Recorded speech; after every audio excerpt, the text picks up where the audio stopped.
Hi, I wanted to talk to you a little bit about what's going on in the economy and the plan that we're working towards. But before then, I wanted to take you back to the context that we found ourselves in. We all remember COVID and the enormous impact it had on all of us. And because of that, we did a lot of things to get the country through COVID, like supporting the NHS, vaccine programme, furlough.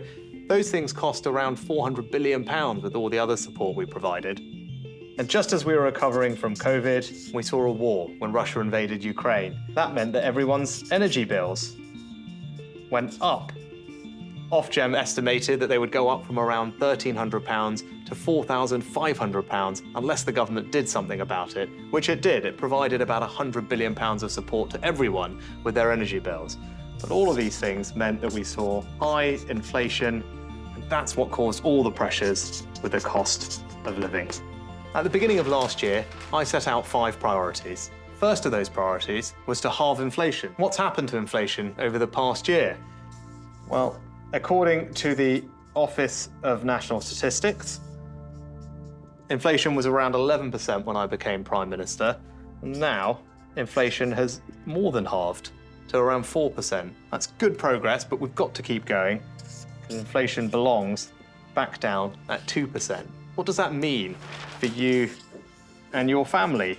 Well, first and foremost, because inflation is coming down, that eases burdens with the cost of living. Secondly, we're starting to see mortgage rates come down now too.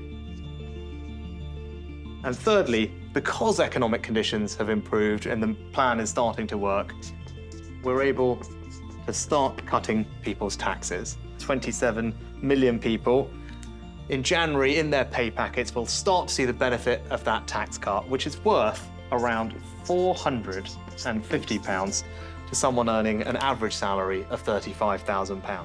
So that plan is starting to work and we're showing progress. But what's the alternative? Well, we know the Labour Party wants to go on a £28 billion green spending spree. They can't tell you how they're going to pay for that because they don't have a plan.